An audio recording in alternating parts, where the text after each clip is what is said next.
Welcome to your friendly local game store. How may I help you? Monopoly. Where is Monopoly? I need Monopoly. Oh, I'm very sorry, but I do not carry Monopoly. However, we do have the Settlers of Catan. What is that? Some kind of Monopoly variant? No, it is a newer board game that is much more engaging than Monopoly, If it is not Monopoly, why would I want to play it? because it involves many more interesting decisions. I don't care. You don't have to eliminate the other players to win. I don't care. You get to choose your actions instead of being forced down a track by rolling dice. I don't care. You are always involved in the game, even when it is not your turn. I don't care. Monopoly was developed over 100 years ago. Settlers represents much newer board game mechanics and came from Germany. Germany? Germans are boring. Who wants to play a boring German game? Many people from around the world have enjoyed Settlers and thousands of other board games that have been created recently. Okay. Do you have the Monopoly version of the Settlers of Catan? No. This is different than Monopoly. If you took all of the Monopoly versions and put them end to end, you would have a very long pathway leading nowhere, but it would be more fun than actually playing Monopoly. Does the Settlers of Catan have free parking? No. The free parking rule is not even in the game of Monopoly. People who use that rule are adding about an hour of tedium. I think you just don't like Monopoly. You are right. There are many other interesting game experiences out there.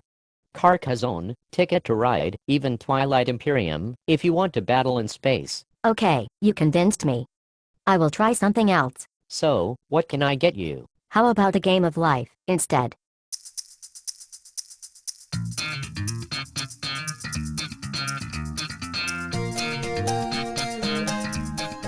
Hi there, my name is Scott Nicholson, and this is my show, Board Games with Scott. This is a show I've been doing for about 5 years, and on this show I talk about a variety of board games and help folks understand what games they might want to choose, look at differences between games, and just explore what's going on in the board game hobby. Now, this is a special episode of Board Games with Scott where I'm going to be talking about Monopoly. Well, actually, I'm going to be talking about not Monopoly, because the goal of this show is to explore different aspects of Monopoly and then talk about games that might be something you might want to play if you like that aspect of Monopoly. Now, this show is actually designed for two groups of people. One, if you've been a viewer of Board Games with Scott and you are familiar with board games, you might find this episode useful in talking with other people who want to play Monopoly and explaining other sorts of games to them that they might want to explore instead. Two, this episode is designed to be sent on to your friends. So if you know someone who likes Monopoly and you want to help introduce them to a variety of other types of games they might want to consider other than Monopoly, then forward this episode on to those folks. Because this episode is going to be really targeting people who may have never seen Board Games with Scott before, who have not played other games other than Monopoly, Clue, Risk, and don't know about this world of modern board game design. So if you're new to board games and modern board games, welcome. It's a whole world out here, kind of like in The Matrix. You know, if you take the Board Games with Scott pill, you're going to find yourself going into an Alice in Wonderland amazing world of all sorts of interesting games. Now, Monopoly was designed originally over 100 years ago, and there's been a lot of things that have happened in board game design since that time. In the 1990s, we had an influx of games come over from Germany, and since that time, this concept of the modern board game, or the designer board game, has really taken off. Many of these games are much more interactive.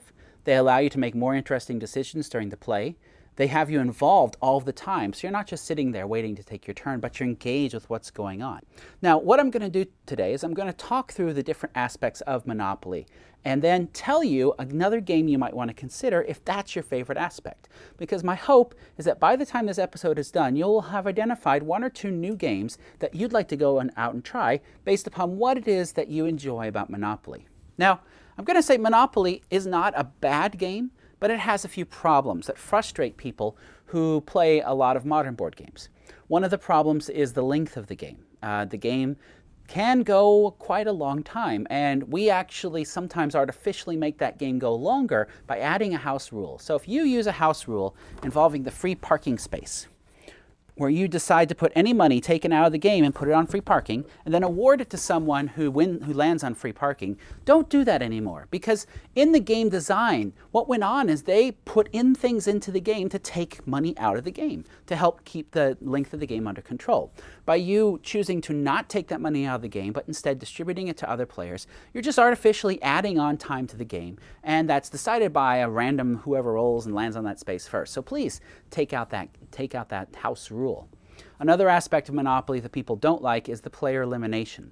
Because if you get together a group of people to have a board game experience and you start playing Monopoly and someone gets eliminated and everyone has to get eliminated before someone can win, well then it's not very much fun for that person anymore. And because the game can go on for hours after someone's eliminated, it can create a pretty unpleasant experience. Another aspect about Monopoly that a lot of people don't like is that you don't get to make a decision about what you do on your turn. You roll the dice, and based upon what you roll, you move to a space on the board. And then you may get a chance to do something on that space. Typically, if you go somewhere and you can buy something, you should buy it. That's the basic strategy of Monopoly, is always buy what you land on. But other than that, there's not a lot of interesting decision-making that you get to do in Monopoly. The games we're going to be talking about today, these other games, have many more interesting decisions that you get to make during your turn. And they don't have that roll and move mechanic. But what if that's what you like? What if what you like in Monopoly is the roll and move mechanic? Well, then there's a game for you. If what you enjoy doing is rolling dice and moving people on the track, then I'll suggest you take a look at That's Life. In That's Life, you have a track that's made up of these, and so the nice thing is the track is different every time. You have 3 playing pieces on the track, and on your turn you roll this die, and you move one of your pieces the number that you rolled. Now here's the trick. If you're the last person to step off of a tile, you take that tile. Now these tiles, some of them have positive points, and some of them have negative points. And so what you're going to try and do is you're going to try and arrange it so you can pick up the positive points, but so you get off of the negative points as quickly as possible. So the board collapses as the game goes on and you continue working your way towards the end. So it takes that roll and move mechanic, but allows you a lot of interesting choices each turn without really adding that much more complexity. So again, that's life. Now what if what you like about Monopoly is buying properties? Well then let me tell you about another game. If you're interested in buying and selling real estate, then Acquire is a game I'll suggest you take a look at. Acquire was designed by Sid Saxon a few decades ago, but it really was a point at where we started designing games in different ways. Because in Acquire, there's no piece that represents you moving around on the board. Instead, what you have here is a grid that represents real estate. And on your turn, you're going to play these tiles from your hand and put them onto the matching square on the board. Now what will happen is as tiles touch, whenever you get 2 or more tiles in a group, it creates a new hotel chain. And so you take one of these large hotel chains and introduce it onto the board whenever that happens. And then as a reward, you're going to get a share of stock in that hotel chain.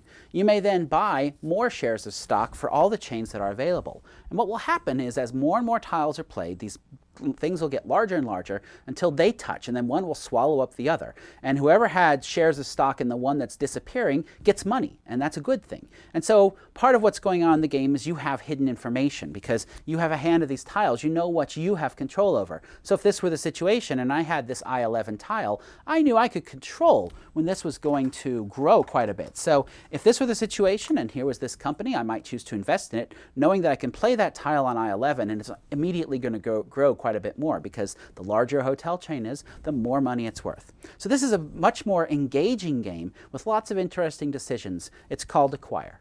But what if what you like to do is collect sets of stuff? If what you like to do is collect sets of stuff, I'll suggest you take a look at a game called Zooloretto. It was the Game of the Year in Germany in 2007.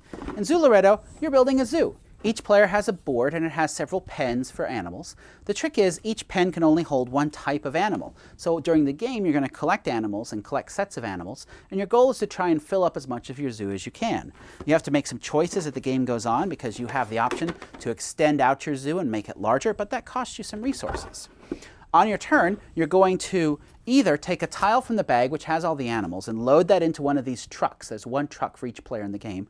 Or you can choose to take a truck and that will end your actions for that turn. So if I could take this truck, if I really wanted elephants, I could take this truck even though it's got an empty spot, or I could take a risk and hopefully maybe I'll draw another elephant and I'll get to add that into it. And I drew a coin, which is fine, I'll put it there. But the problem is, now another player could take that if they wanted 2 elephants and a coin, and I might get stuck with one of the other 2 trucks. So the game, it's fast moving, there's a lot of interesting decisions, and you get to collect sets of animals. Oh, and the animals make babies. If a male and a female are in the same pen, boop, a baby animal appears. The problem is, you may not have room, so it's off to the glue house for the babies. No, no, no, you can sell animals to other players. But what if what you enjoy is trading? If trading is what you like, then I'll point you to the Settlers of Catan. Now, this came over in the 1990s from Germany, and it was what started this concept of designer games in the US, and they're called designer games because the designer's name is there on the box. In the Settlers of Catan, what you're doing is you're on an island, and this is just part of the board. You roll the dice at the start of each turn, and anyone that has one of these little houses that's adjacent to a number that's rolled gets stuff. So if I rolled a 2, then I would get some sheep from this place here. And then what goes on in the game is everyone could trade with the player whose turn it is. So if you happen to have some wood and I had sheep, we might want to make that exchange. The point of getting the resources in Settlers is to build things, so you can build new roads to get to other places on the islands, new settlements to get more resources, new cities which get you even more resources, and cards which get you a variety of things. But all these things can get you points, and the goal of the game is to get so many points and then you win. And so in the game you do a lot of trading and a lot of negotiating. So if you like the trading elements, I'll point you to the Settlers of Catan. But what if what you like to do is be a really shrewd manipulator and making big deals? If what you like are making the big deals, then I'm going to point you to a game called I'm the Boss. Now, I'm the Boss was also designed by Sid Saxon, and I'm the Boss is a game about making deals. And what you've got is this board that represents deals that can be made. And so a space is going to show you who has to be involved in a deal. So if someone lands on this space, that means the green and the yellow have to be involved in a deal. Each player is going to have cards which represent contacts they have in these different families. So for green and yellow to make this deal, there needs to be someone with the green and someone with the yellow willing to cut a deal. Now, it could be one player has both of these and they can just make the deal all by themselves. But most likely, you're going to have to negotiate. Now, some of these spaces have big deals. It's like you need 4 of these 5 to be able to do the deal. And so you've got to get a lot of players going in and negotiating with each other. And so you end up cutting these really big, complex deals, splitting the loot from the deal. But then all of a sudden, some player can play this card called I'm the Boss, which means now this person's turn, whoever plays that card, is now taking over as the person organizing the deal, and everyone reports to him. So if you like the big deal moment in Monopoly, where you're doing the big property trades, then you want to take a look at I'm the Boss. But what if what you like doing is crushing the other people and sending them into bankruptcy? Well, then I'll point you to a little card game called Crunch. Crunch is a card game, and I did a whole episode on Board Games with Scott with it, and it's about the banking industry. And in this game, you are playing a banker, and a corrupt one at that. And what you're doing is you're setting up this bank, and it's going to fail. They're all going to fail at some point, and your goal is to fail last and to end up with the most money in your pocket that you snuck away. So if you like that sort of underhanded, sending everyone else to the poorhouse, then you may want to take a look at Crunch. But what if what you like are all those wacky cards, Chance and Community Chest? What might you look at then? If you want a strategy game based upon wacky cards, I'll point you to Dominion. Now, Dominion is a game, it looks like a board game, but it's really just a card game. The game has a bunch of different types of cards, and in each game you play, you have 10 different types of cards that are available. What you're going to do, it'd be like in Monopoly if the game started and you were able to buy your own Chance and Community Chest cards to make your own personal deck that you would pick from whenever you landed on one of those spaces. That's the basic idea here. You get to buy the cards that let you do what you want to do. And so you're going to spend money from your hand in order to buy cards. And when you buy a card, it then goes into your deck, and you'll get it later on the game. And then you can use that card to get more cards. And you're going to use all of that to try and get victory points. It's a short game. It takes 20 to 30 minutes. It's not overly complex, but because there's 25 different types of cards and you only use 10 in any one game, there's a lot of variety and replayability in this game. But what if it's the auctions that you like? If you like the auctions, I'll point you to a game called High Society. High Society takes about half an hour. It's a pretty light game. And what you're doing in High Society is you're taking turns bidding for different pieces of art. Most of the cards are good cards, but there are some bad cards in there as well, which you don't want to get. You try to bid to avoid the bad cards. And so what's going to go on in High Society is the card will come up, you'll bid on it, you might win it or not. You don't know when the game is going to end, and here's the trick.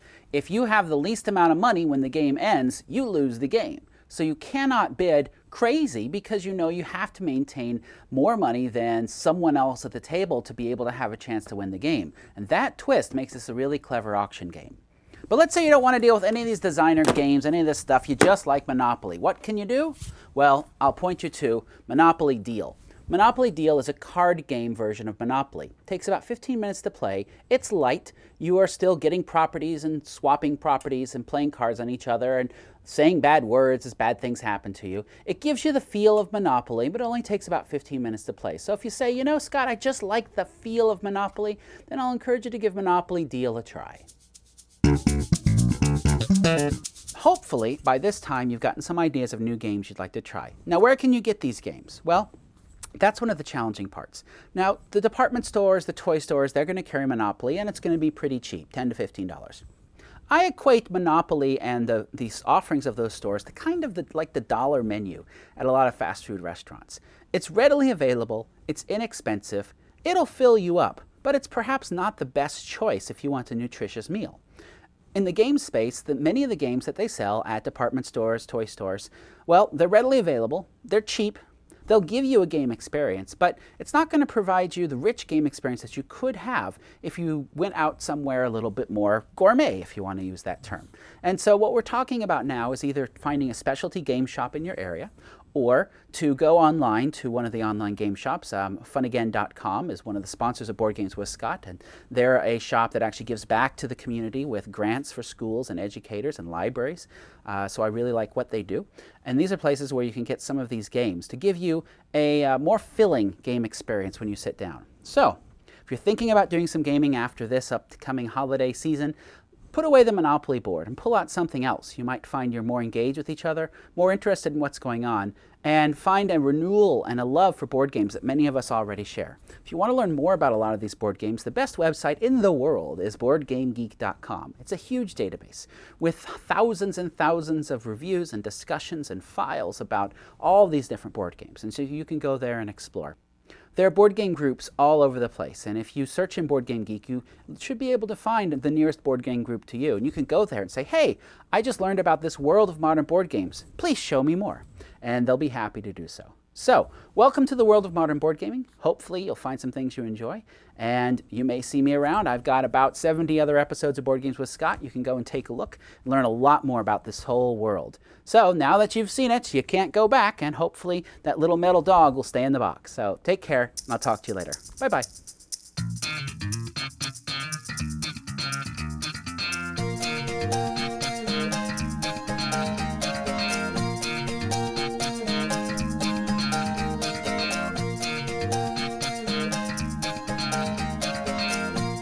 If you're on Twitter or Facebook, you can keep up with me there. I have one feed for my life and my games and things like that, and a second feed for miniature game reviews. Come and join me. Oh, and the animals make babies! I need babies. Where are my babies? Where'd my baby go? Give me my mama's baby! There.